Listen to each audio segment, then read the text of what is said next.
Start. Hello friends, இன்னைக்கு சூப்பரான தேன் மிட்டாய் எப்படி செய்யறதுன்னு பார்க்கலாம். Very good.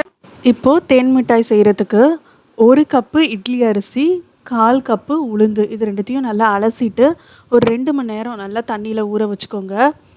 நல்லா ஊறினதுக்கப்புறம் இதை மிக்ஸி ஜாரில் மாற்றிட்டு தண்ணி ரொம்ப சேர்க்காமல் கொஞ்சமாக தண்ணி விட்டு நல்லா கெட்டியாக அரைச்சி எடுத்துக்கலாம். அப்போ தான் உங்களுக்கு தேன் மிட்டாய் வந்து நல்ல ஷேப் கிடைக்கும். இப்போ இந்த அரைச்சி வச்சுருக்கிற மாவு கூட 1/4 டீஸ்பூன் பேக்கிங் சோடா, ஒரு சின்ன பிஞ்ச் வந்து உப்பு சேர்த்துக்கலாம். அப்போ வந்து உங்களுக்கு இனிப்பு சுவையை தூக்கி காட்டும். அது கூட ஃபுட் கலர், தேன் மிட்டாய்க்கு அந்த ஆரஞ்சு கலர் கிடைக்கிறதுக்காக நம்ம கொஞ்சமாக ஃபுட் கலர் சேர்த்துட்டு இதை வந்து நல்லா மிக்ஸ் பண்ணிக்கலாம். இந்த ஃபுட் கலர் சேர்க்குறது ஆப்ஷனல் தான், உங்களுக்கு வேணும் அப்படின்னா சேர்த்துக்கோங்க. நான் வீடியோவுக்காக சேர்த்துருக்கேன். இதுவே நீங்கள் வீட்டில் குழந்தைங்களுக்காக செய்யும்போது கலர் சேர்க்காமல் செய்யலாம், அதுவும் ரொம்ப நல்லாயிருக்கும். இப்போ எல்லாத்தையும் நல்லா மிக்ஸ் பண்ணியாச்சு. பாருங்கள் மாவு வந்து எந்த அளவுக்கு கெட்டியாக இருக்குன்னு. ஸோ இந்த அளவுக்கு கெட்டியாக இருந்தால் தான் உங்களுக்கு தேன் மிட்டாய் நல்லா வரும். இதை ஒரு 5 நிமிஷம் நல்லா மூடி போட்டு நல்லா ஊற வச்சிடலாம். இப்போது எண்ணெய் நல்லா சூடானதுக்கப்புறம் கொஞ்சமாக மாவை கையில் எடுத்து இந்த மாதிரி குட்டி குட்டி உருண்டைகளாக நீங்கள் எண்ணெயில் சேர்த்துடுங்க. இந்த மாதிரி எண்ணெயில் சேர்க்கும்போது நம்ம கவனிக்க வேண்டியது, எண்ணெய் வந்து மீடியம் ஃப்ளேமில் வச்சு சூடு பண்ணுங்கள். அப்போ தான் உங்களுக்கு நல்லா உப்பி தேன் மிட்டாய் நல்லா ரவுண்டாக புசு புசுன்னு வரும். இதே மாதிரி மிச்ச மாவையும் நம்ம உருண்டைகளாக எண்ணெயில் சேர்த்து பொரிச்சிடலாம். தேவைப்படும் போது இந்த தேன் மிட்டாய்கள் எல்லாத்தையும் லைட்டாக திருப்பி விடுங்க. அப்போ தான் உங்களுக்கு எல்லா சைடும் நல்லா வெந்து ரொம்ப சூப்பராக ஒரே ஈவனான கலர் கிடைக்கும்.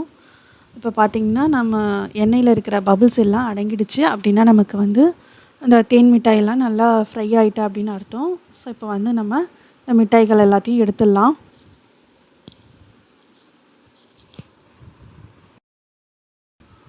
நம்ம வச்சுருந்த மாவு எல்லாத்தையும் இந்த மாதிரி சின்ன சின்ன உருண்டைகளாக எண்ணெயில் போட்டு பொரித்து எடுத்தாச்சு. இப்போ நம்ம சர்க்கரை பாகு எப்படி செய்கிறதுன்னு பார்க்கலாம். அதுக்கு 1/2 கப்பு சர்க்கரை, அதே அளவு 1/2 கப்பு தண்ணி சேர்த்துட்டு இது நல்லா கரைஞ்சி 5 நிமிஷம் நல்லா ஸ்டவ்வில் கொதிக்கணும். இதுக்கு வந்து நம்ம கம்பி பதம் அப்படிலாம் செக் பண்ணணுன்னு அவசியம் இல்லை. நம்ம குலாப் ஜாமுனுக்கு செய்வோம் இல்லையா, அந்த மாதிரி தான் இது. ஜஸ்ட்டு ஒரு 5 நிமிஷம் நல்லா கொதித்து லைட்டாக பிசு பிசுன்னு இருந்தால் போதும், உங்களுக்கு வந்து பாகு ரெடி ஆகிடும். ஸோ இப்போ நம்மளோட பாகு வந்து நல்லா கொதித்து ரெடி ஆகிடுச்சு.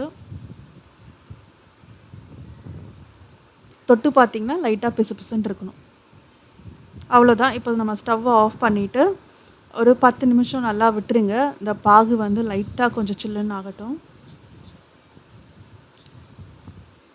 ஒரு 10 நிமிஷத்துக்கு அப்புறம் நம்ம பொரிச்சு வச்சுருக்கிற இந்த தேன் மிட்டாய் எல்லாத்தையும் இந்த பாகில் சேர்த்து ஊற வச்சிடலாம்.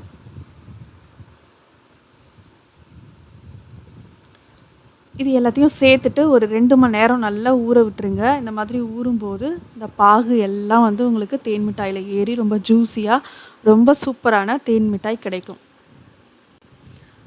இப்போது 2 மணி நேரத்துக்கு அப்புறம் பாருங்கள், இந்த மிட்டாய் எல்லாம் பாகை நல்லா உறிஞ்சி நல்லா ஜூஸியாக ரொம்ப சூப்பராக இருக்குங்க.